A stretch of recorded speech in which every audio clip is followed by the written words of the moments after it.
बिस्मिल्लाहिर्रहमानिर्रहीम। Welcome to balance bite, a series of cost accounting. EOQ हम discuss कर रहे हैं। क्वेश्चन नंबर 25 है, Hijazi herbal product estimates its requirement of a certain herb as 57,600 gram of the coming year.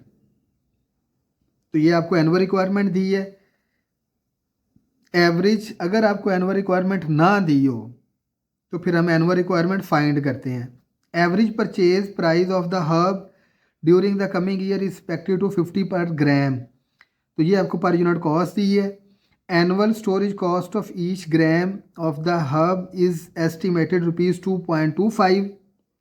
ये आपको storage cost है। It is a policy of the company to impute 7.5% interest on capital invested in inventory. तो ये भी आपका carrying cost के अंदर आएगा। Order cost is estimated to ₹300 per order. Presently, the company buy in 4 quarterly order of 14,400 grams। तो ये company की करंट परचेजिंग पॉलिसी है। रिक्वायर्ड है EOQ फाइंड करें और सेविंग फाइंड करें for the coming year if the company has buy in economic order quantity. यानी अगर कंपनी इकोनॉमिक ऑर्डर क्वांटिटी के मुताबिक बाय करे तो उसकी सेविंग क्या होगी। एनुअल रिक्वायरमेंट है हमारे पास जी 57,600 ग्राम्स।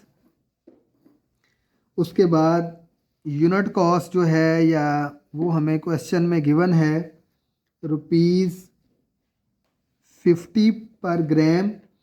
उसके बाद जी कैरिंग कॉस्ट हमें दी हुई है ₹2.25। इंटरेस्ट रेट हमें दिया हुआ है 10%।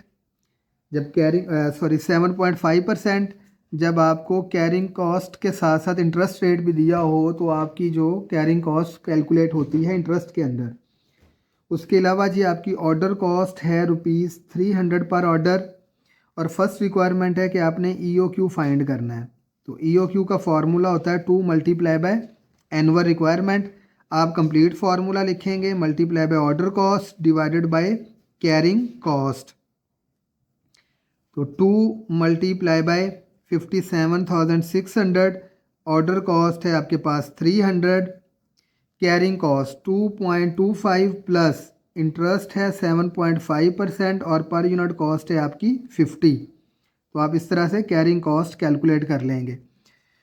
तो 2 multiply by 57,600 multiply by 300 3456000 divided by 50 multiply by 7.5 divided by 100। एक आंसर ये प्लस 2.25। तो आपके पास कैरिंग कॉस्ट आ गई 6। 34560 डिवाइडेड बाय 6। जो आंसर आया उसका आप अंडर रूट लेंगे तो आपके पास EOQ का आंसर आया जी 2400 ग्राम्स। अब आपने सेविंग टेबल बनाना है और कंपनी की करंट परचेजिंग पॉलिसी आपको गिवन है। अब आप टेबल बनाएंगे और टेबल बनाने के बाद हम सेविंग पर ईयर कैलकुलेट करेंगे। अच्छा जी, एनुअल रिक्वायरमेंट हमारी सेम होगी 57,600। ऑर्डर साइज़ कंपनी का जो इस टाइम पे है वो है 14,400। नंबर ऑफ़ ऑर्डर कैसे फाइंड करते हैं? Annual requirement divided by order size. तो हम करेंगे 57,600 डिवाइडेड बाय 14,400। तो आपके पास नंबर ऑफ़ ऑर्डर आ गए 4। एक ऑर्डर की कॉस्ट है 300। तो 300 multiply by 4 is equal to 1200। Average inventory का फॉर्मूला होता है order size divided by 2। 14,400 divided by 2 7200। एक यूनिट को स्टोर करने की कॉस्ट है 6। तो 7200 यूनिट्स को स्टोर करने की कॉस्ट कितनी होगी? 43,200 प्लस इसके अंदर 1200 ऑर्डर कॉस्ट ऐड कर लें तो हमारे पास जो टोटल कॉस्ट होगी 44,400। देन है जी उसके बाद फिर हम यहाँ पे एनुअल रिक्वायरमेंट सेम है और अब हमारा ऑर्डर साइज़ है EOQ का आंसर जो कि है 24। तो हम लिखेंगे 57,600 डिवाइडेड बाय 2400। 57,600 divided by 2400। तो हमारे पास ऑर्डर आ गए 24। एक ऑर्डर को देने की कॉस्ट है 300, तो 24 को देने की कॉस्ट आ गई 7200। फिर है जी 2400 divided by 2 is equal to 1200, और फिर 1200 मल्टीप्लाई बाय पर यूनिट है 7200, ये भी हो जाएगी। 7200 प्लस 7200 ये आ गई 14400। आप जो अपनी कॉस्ट है उसमें से इसको माइनस करेंगे तो आपके पास जो सेविंग आ गई डेट इज़ 30,000। तो यानी सेव पर ईयर कितना आ गया आपके पास 30,000। यानी अगर कंपनी EOQ के मुताबिक परचेज़ करेगी तो कंपनी एक साल के अंदर 30,000 की सेविंग करेगी, और अगर कंपनी अपनी ही करंट परचेजिंग पॉलिसी के अकॉर्डिंग परचेज़ करेगी तो कंपनी को पर ईयर लॉस होगा 30,000। That's all about EOQ। किसी किस्म की कोई एम्बिगुइटी हो, कोई क्वेश्चन हो, क्योंकि EOQ में हमने 3 तरह के क्वेश्चन पढ़े हैं। सिंपल EOQ, उसके सारे फार्मूलाज, 3 फार्मूलाज यूज़ होते हैं।